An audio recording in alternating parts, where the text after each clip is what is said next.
sini Ibu akan menjelaskan tentang materi kita pada hari ini yang berjudul Perkembangbiakan secara generatif pada tumbuhan. Jadi, apa sih perkembangan secara generatif pada tumbuhan itu? Jadi, perkembangbiakan generatif adalah perkembangbiakan yang dilakukan secara perkawinan atau pembuahan yang melibatkan antara sel betina dan sel jantan untuk menghasilkan zigot baru.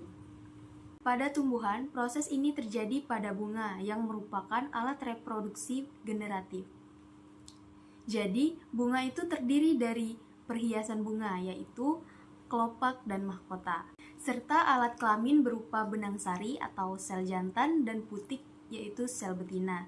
Pembuahan terjadi setelah serbuk sari jatuh ke kepala putik yang membentuk tabung serbuk sari dan mengantarkan dua inti sperma menuju bakal biji. Berdasarkan alat kelaminnya, bunga terbagi menjadi dua, yaitu bunga sempurna dan bunga tidak sempurna. Kenapa ya bisa disebut bunga sempurna dan bunga tidak sempurna? Karena bunga sempurna memiliki dua alat reproduksi, yaitu benang sari dan putik. Nah, sedangkan bunga tidak sempurna hanya memiliki salah satu dari alat reproduksi tersebut. Selanjutnya, penyerbukan pada tahap awal pembuahan dapat terjadi secara mandiri, silang, tetangga, dan juga bastar. Penyerbukan juga bisa dibantu oleh berbagai faktor, seperti dibantu oleh angin, oleh air, oleh serangga, dan juga dibantu oleh manusia.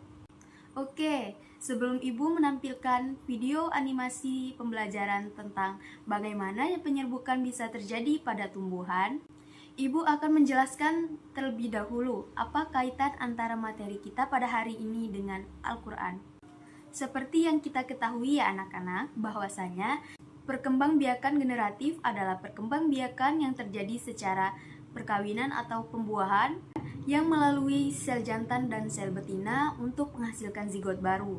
Jadi, di dalam Al-Quran, materi ini berhubungan dengan surat Al-An'am ayat 99, yang dimana artinya itu, dan dialah yang menurunkan air dari langit.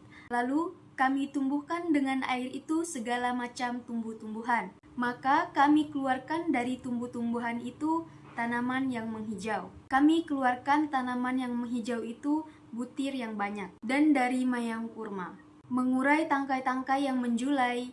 Dan kami keluarkan pula zaitun dan delima yang serupa dan yang tidak serupa. Perhatikanlah buahnya pada waktu berbuah dan menjadi masak.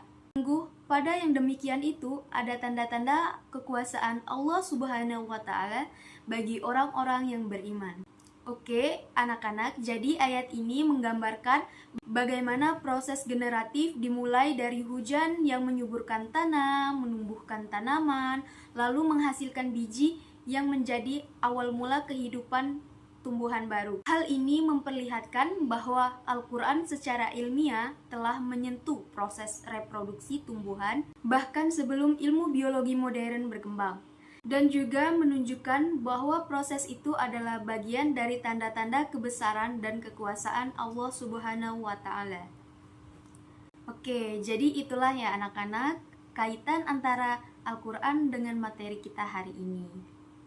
Baiklah, selanjutnya mari simak video berikut. Teman-teman, penyerbukan terjadi melalui berbagai cara. Berdasarkan asal serbuk sarinya, ada 4 cara penyerbukannya. Adapun 4 cara tersebut ialah sebagai berikut. 1. Penyerbukan sendiri, yang terjadi jika serbuk sarinya berasal dari bunga itu sendiri.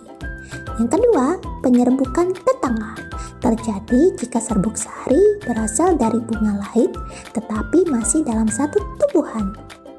3. Penyerbukan silang. Penyerbukan ini terjadi jika serbuk sari berasal dari pohon lain yang sejenis. Yang keempat, penyerbukan bastar. Penyerbukan ini terjadi jika serbuk sari jatuh ke kepala putik bunga lain yang varietasnya berbeda. Nah, teman-teman, itu dia penjelasan penyerbukan yang dilihat dari asal serbuk sarinya. Sekarang kita akan membahas mengenai penyerbukan melalui bantuan angin, air, hewan, dan manusia. Yang pertama, penyerbukan yang dibantu oleh angin. Ketika angin berhembus dan melewati benang sari, maka serbuk sarinya akan terhempas dan terjatuh ke putik. Serbuk sari yang terjatuh akan masuk ke sel telur, dan beberapa waktu ke depan benang sari akan rontok dan tumbuhlah buah padi. Sekarang kita akan melihat penyerbukan dengan bantuan air. Pada penyerbukan dengan bantuan air terjadi pada tumbuhan yang hidup di air. Penyerbukan dapat terjadi melalui hujan atau cipratan air. Ketika ada air yang mengenai benang sari, maka terjadilah penyerbukan. Serbuk sari akan masuk ke putik hingga ke bakal buah. Setelah itu, kelopak bunga dan putik akan rontok dan tumbuhlah buahnya. Sekarang kita akan melihat penyerbukan dengan bantuan serangga. Penyerbukan dengan bantuan serangga contohnya ialah lebah. Lebah biasa mencari madu pada bunga. Mereka mencari madu tidak hanya pada satu bunga saja. Saat mengambil madu, serbuk sari yang terbawa di badannya dapat menempel pada kepala putik bunga lainnya. Sehingga serbuk sari akan menyerap ke dalam lalu bertemu dengan bakal buah. Dan akhirnya akan berubah menjadi biji. Setelah itu, mahkota dan benang sari akan rontok dan tumbuh buahnya. Sekarang kita akan melihat penyerbukan dengan bantuan burung. Berbagai jenis burung dapat membantu penyerbukan. Dengan parungnya yang panjang, burung akan menghisap madu. Saat burung mencari-cari madu, maka serbuk sari akan berhambur dan ada serbuk sari yang akan turun ke putik, sehingga terjadilah penyerbukan. Sekarang kita akan melihat penyerbukan dengan bantuan kelelawar. Kelelawar juga dapat membantu penyerbukan loh, terutama untuk pohon-pohon yang bunganya mekar pada sore atau malam hari.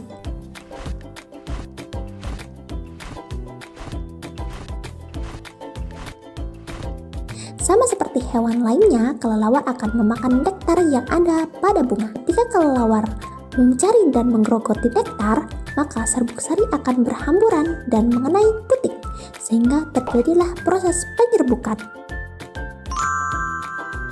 Yang terakhir adalah penyerbukan dengan bantuan manusia. Manusia membantu penyerbukan karena tidak adanya perantara yang membantu penyerbukan. Contoh tumbuhan yang dibantu manusia dalam penyerbukannya adalah vanili dan salak. Nah teman-teman, itulah dia penjelasan mengenai perkembangbiakan tumbuhan secara generatif.